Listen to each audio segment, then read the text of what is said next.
Okay, so this is my lecture on dystopian literature for 1984. I strongly recommend that you copy this into your notes so you retain it, but I know you won't, so I guess having fun watching this video again later.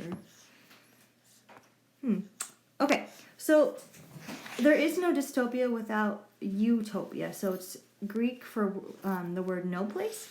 It's a concept Thomas More came up with when he wrote the book Utopia, which is a perfect place based on the idealized principles mainly of the ancient Greeks.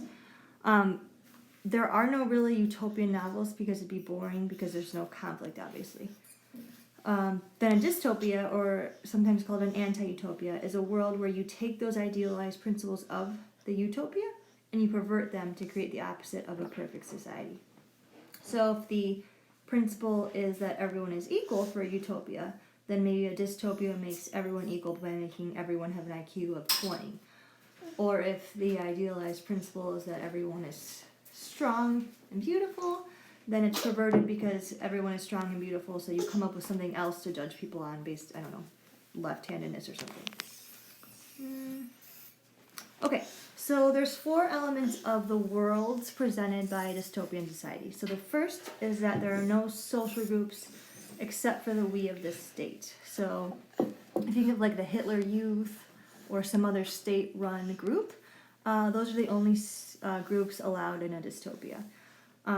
They eliminate independent religions, and they eliminate family ties. Usually they do this either through orphanages, where they take the kids at birth and raise them in group homes, or they do it through some sort of, like, if you've read The Giver, some sort of assignment of like a non-natural parent.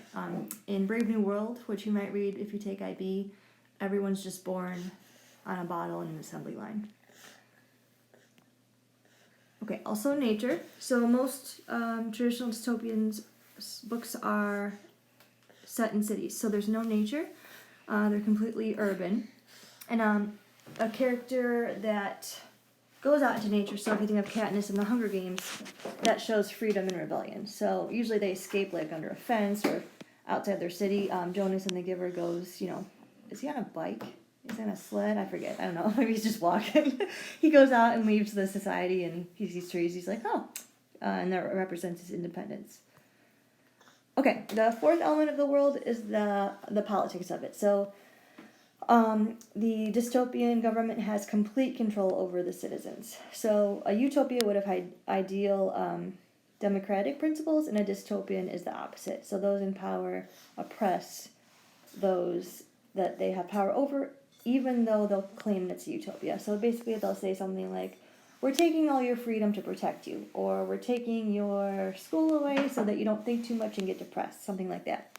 I realize that you can't really see a lot of these words through the building, so that's good that you're listening to this.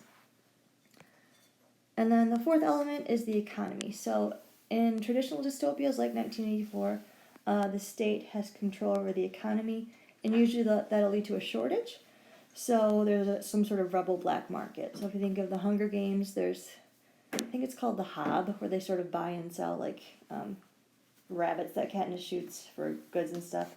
In 1984, they're always short on cigarettes, razor blades for shaving, and chocolate. Okay, so those are the Blade Runner too. and my husband says also in Blade Runner. Were they eating cigarettes or chocolate? No, they have no animals. They only have robotic animals. Okay, so those are the 4 parts of the world. So nature, politics, the economy, and social groups. So there are also 5 parts of the actual plot. So the first part of the plot is the backstory. So there's going to be a chapter in the book, usually not in the beginning though, that explains how the world got this way. So some wise old person will explain to the protagonist what happened.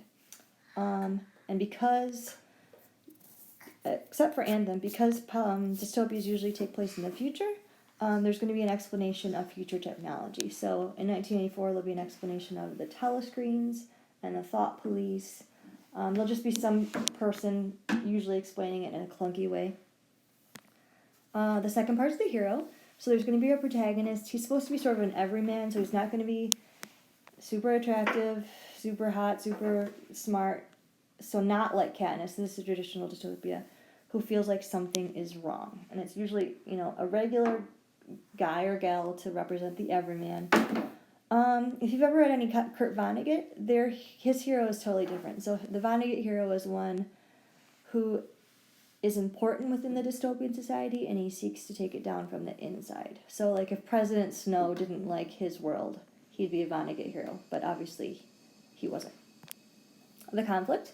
Okay, so this ordinary hero person is going to find a group of people in whom he or she puts all his hope, and he's going to join this rebel group. The climax and resolution. So the goal of the rebel group is either to get out of the world, to destroy it, or to break the social order. So for like the Hunger Games, it's to break the social order. For the Giver, it's just to get out. But a lot of times, and this is going to bother you, the story is unresolved. And then there's only 3 endings for an adult classic dystopia. So the first is destruction, which is a good ending. They destroyed the world, the bad world, and they just leave. Escape, so the world keeps its power, but they somehow get out. Or hopelessness, which is 80% of classic dystopias. If you've been reading teen dystopias, like maybe The Uglies or I can't think of Matched or Maze Runner or Divergent, those do sometimes have happy endings just because they're made for teens and not, the classic postmodern World War II, everything's terrible dystopia. Okay, so that's it.